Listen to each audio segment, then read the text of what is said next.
Hello everyone, it's Karina with Karina Loves to Plan. Thank you for joining me in my little corner of the internet where we talk all things planners, fountain pens, and fountain pen inks. But today I wanted to go over some, fountain pen basics or a little course for fountain pen beginners.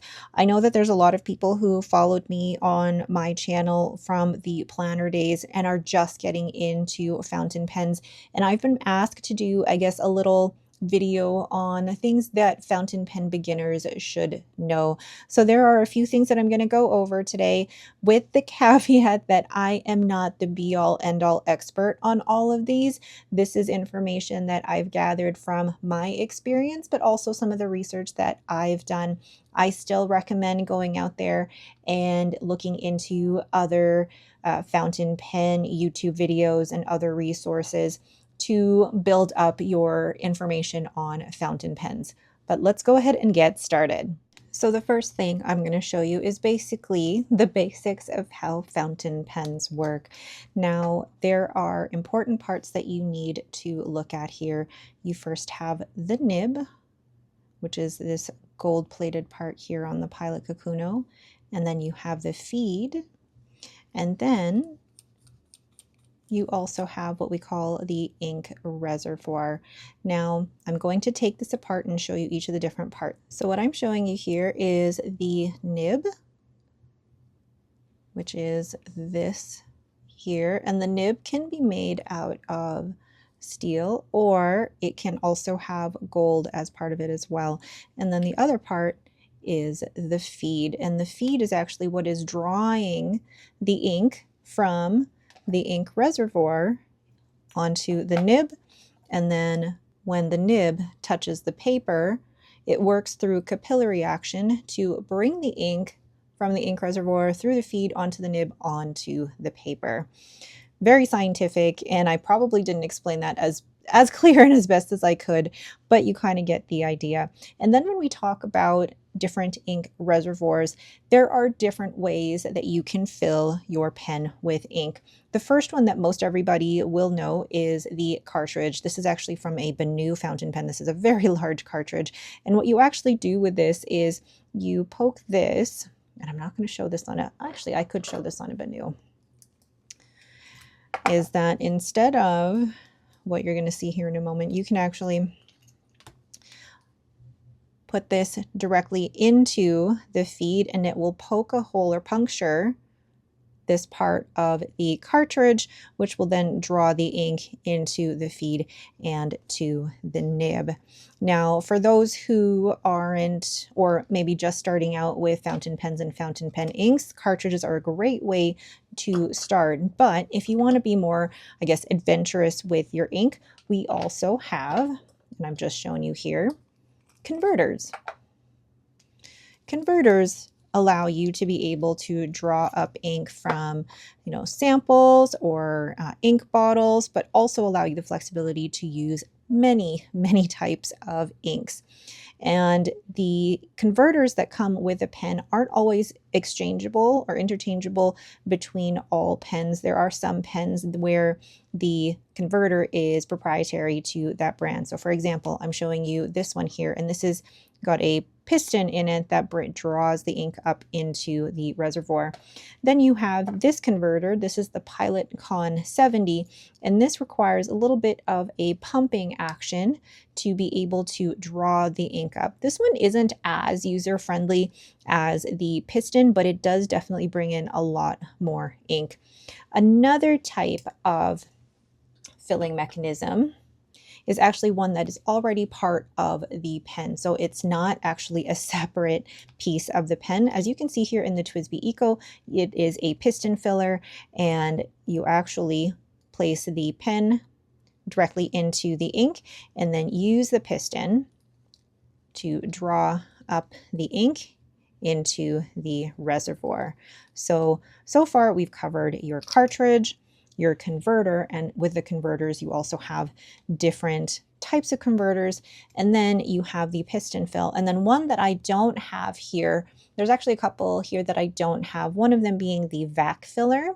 And I'll see if I can include a clip of my Asvine that had the vac fill. It was the V126 that has a vac fill. Oh, there we go. Another very famous vacuum filling pen is the Pilot Custom 823. Along with the vacuum fill, you also have the bladder fillers from the old vintage pens as well, which I don't have here. So this is the very basic of how a fountain pen works. You have the nib, the feed, and the reservoir, and those are very important pieces of your pen. One thing I forgot to mention with the different filling systems is also the eyedropper, where, do I have one that I can show? Where basically you can use an eyedropper to fill the whole body of a pen with ink. I wouldn't recommend it with a Benu because there might be, actually with a Benu you probably could because there aren't any metal threads, but there are pens out there. So for example, an Opus 88 or even one of my maker pens, my Mayfair pens that you could eyedropper ink into, and it's so much ink. So some pens are made specifically for that. So that's another ink filling system that I forgot to mention. Next thing that I normally get asked from fountain pen beginners is nib size. What nib size? And this is actually a tough question to answer because nib sizes differ between different brands, and what, for example, an extra fine is in one company is going to be different from another company. But I'll list here the different sizes and generally what you can go for. So, and these are just going to be the very basic ready to purchase sizes, not the ones that you'd need specialty grinds on. That's a whole other thing. So the first one, or the finest, is our extra fine.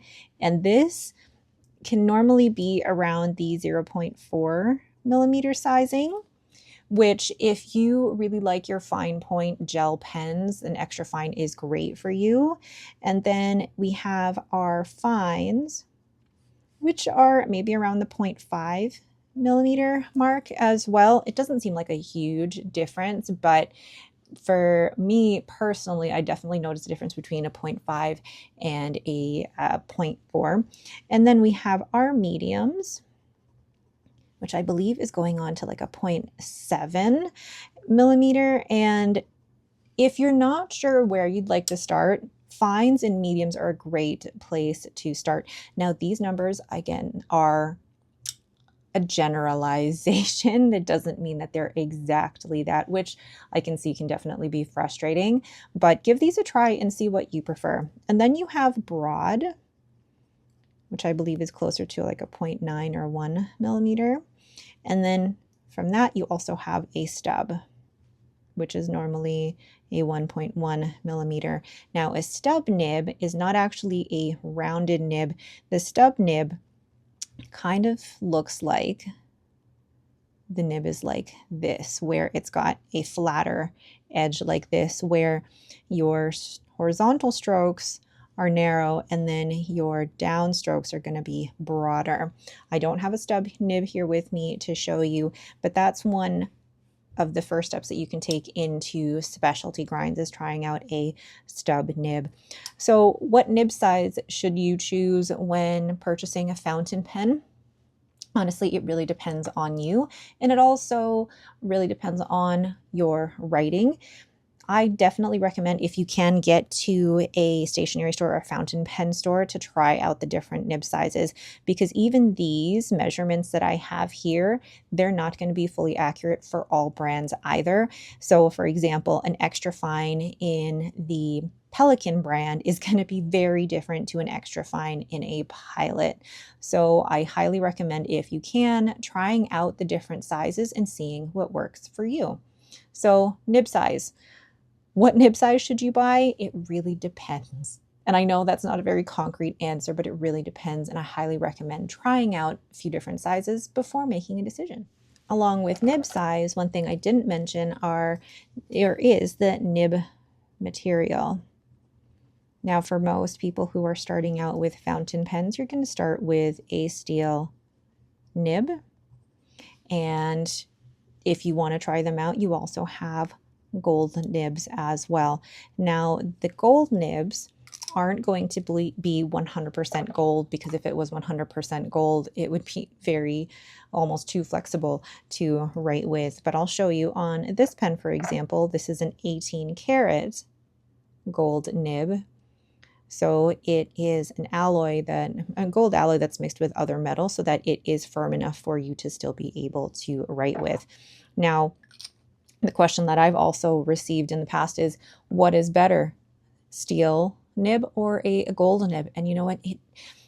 For me personally, and this might be a hot take, I don't really have a preference. I have some steel nibs, like for example, my Pilot Kakuno with a steel nib is one of my favorite writers, but I also love how the 18 karat writes with my Hachimonjia Sailor here. So it really depends. Like, some people really prefer their gold nibs and will die upon that hill, while others really love their steel nibs. So one isn't necessarily better than the other. It really comes down to personal preference. And with some gold nibs, you're going to have a little bit more softness with the gold nib than you will with the steel nib. But again, that is also dependent on the manufacturer and the brand. So for example, a gold nib in platinum is going to feel different to a gold nib for Sailor, different to a gold nib on Pilot, for example, and different to a gold nib with other brands. So while gold may be generally softer than just a steel nib, it also depends on the brand. Wow, I feel like I'm not really giving concrete answers. It's more like it depends. But really, that's what is so beautiful about the fountain pen hobby, is that there's so much room for people's individual preferences, but also room for different brands and different companies to create their own style. So number 3, what type of ink should you use? You should only be using fountain pen ink. You do not use calligraphy ink in your fountain pens, as that will absolutely wreck your pens. The calligraphy ink is a different viscosity and a different thickness, so that'll definitely clog your pen. So you're looking for bottles like Pilot, for example. This is Tono and Limbs, another brand that I really love, and I'm just reaching over here to get it. I think 2 brands that I think are great starter brands are Diamine and Pilot. Diamine actually sells so many different inks that are really safe and easy to work with, but also they're relatively inexpensive compared to most other inks, and they just behave really well.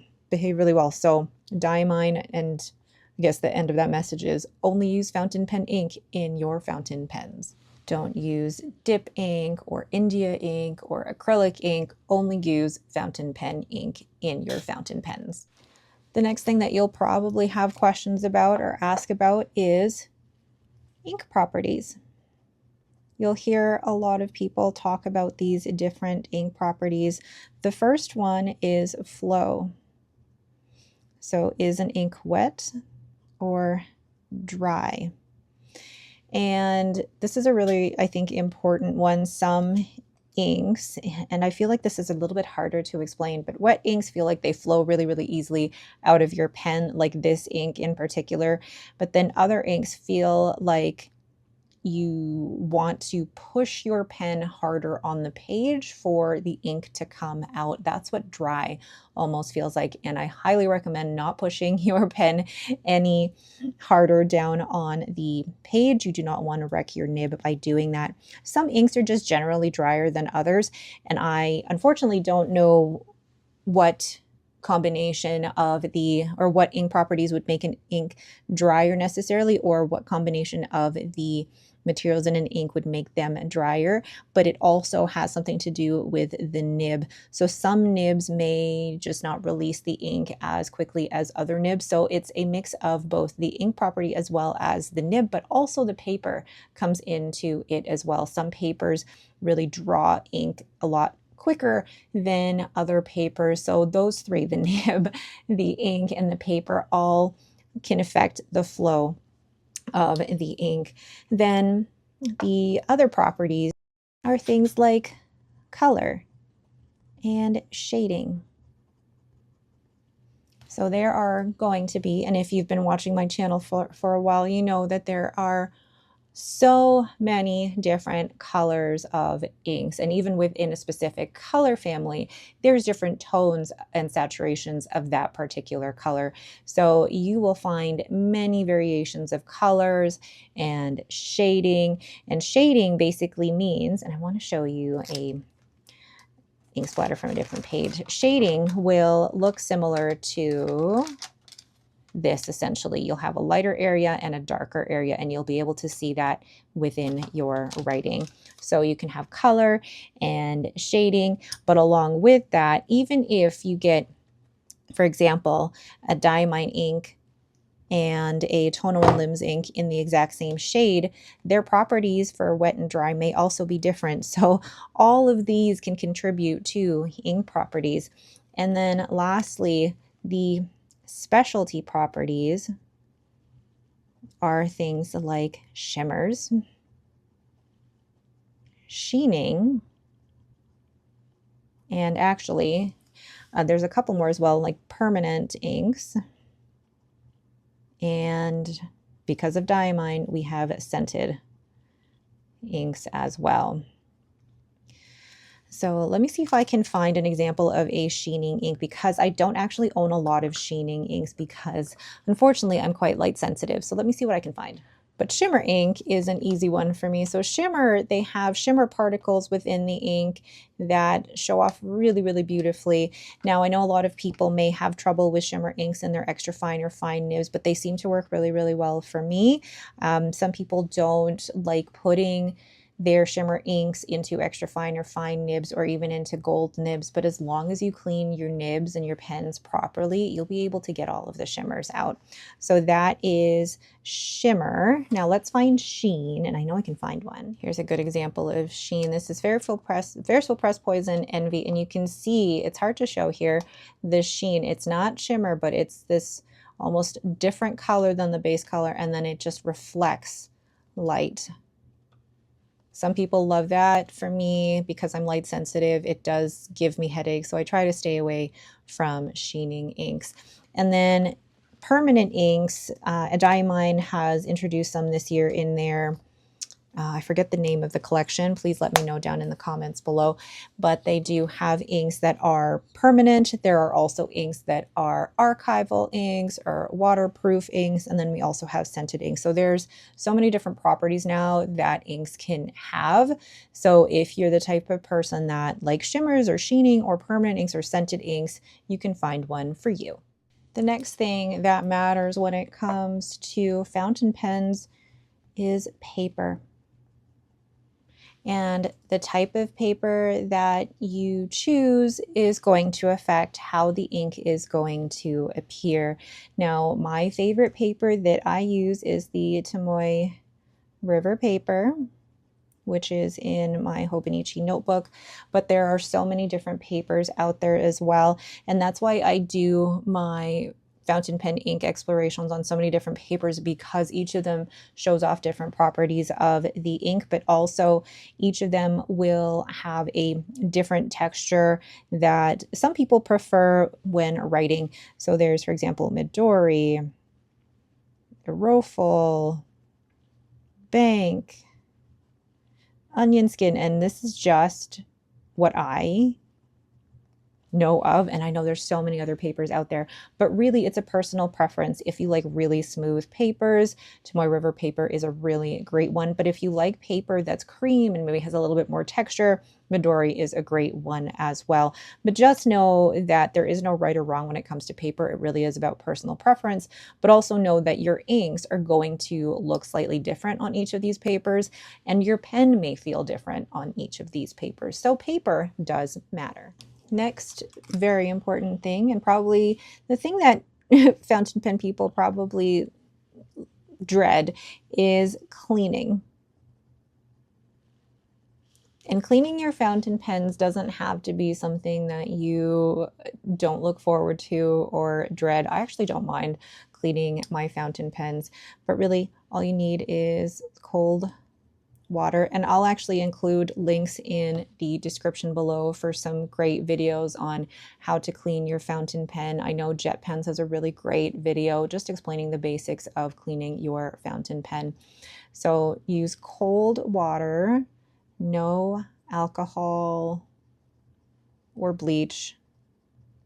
Really don't want to be adding those abrasives to your pen, because that will really mess with just how your pen is going to function overall.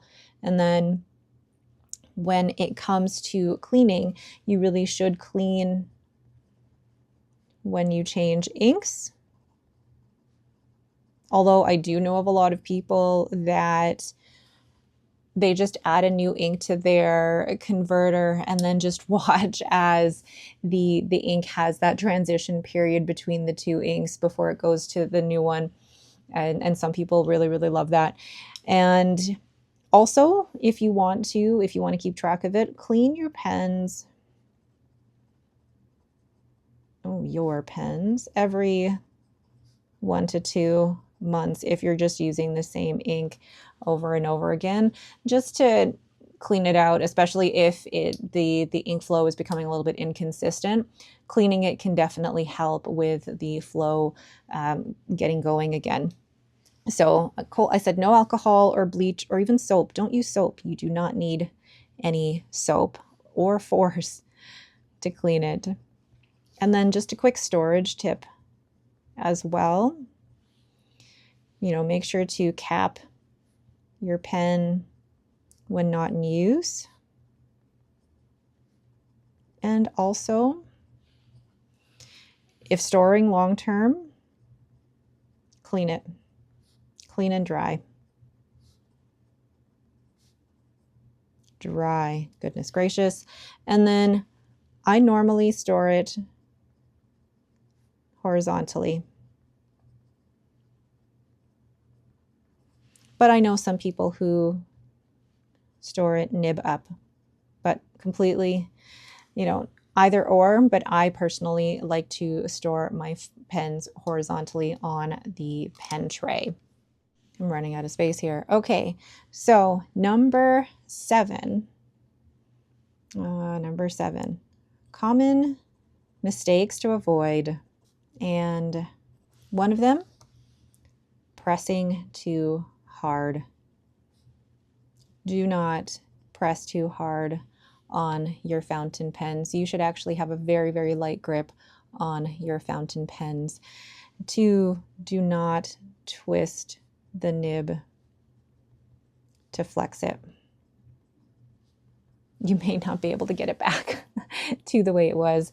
And then do not let the ink dry out in the pen. It can be very hard to clean. I actually had my husband had his inks dry out in the pen, and it was very, very, very hard to clean. I really had to, it took me quite a while to get a lot of the gunk out, and I even had to use a sonic cleaner to be able to get some of those bits dislodged. But yeah, learn from my husband and learn from me is to not let the ink dry out in the pen. And then do not use the wrong ink. So only stick to fountain pen ink in your fountain pens. And then lastly, over tightening of the caps or the converters, because you do not want to accidentally break your pen. Be gentle with them. Be gentle with them. All right, number 8 is budget. This is an important one because we all have different budgets. We all have basically different budgets and different things that we can afford and different tastes. You do not need an expensive pen to enjoy fountain pens. I'm saying that again. You do not need expensive pens to enjoy fountain pens. Many excellent beginner pens, and I don't even want to say beginner, but many excellent pens exist at the lower price range. And what really matters is the comfort level and how you feel with writing. That's what really matters. So the joy is really coming from how it feels when you write with it, the ink and how it goes with the pen and how it interacts with the paper. It's not always about spending more. If you can spend more, great. But if you're just starting out in this hobby, do not compare your collection to anyone else who's purchasing pens for hundreds and hundreds of dollars. Buy what you can afford. Like, one of my favorite pens is this Pilot Kakuno. This one was $18, and I know for some people that is expensive. In the fountain pen community, this is on the less expensive side and is considered a starter or beginner fountain pen, but it is still one of my favorite writers. So don't think that the more money you spend on a pen is necessarily going to give you a better writing experience. Like I said, with your budget, you do not need expensive pens to enjoy this hobby. Just buy what you can afford and enjoy what you have. And then lastly, number 9, the hobby mindset.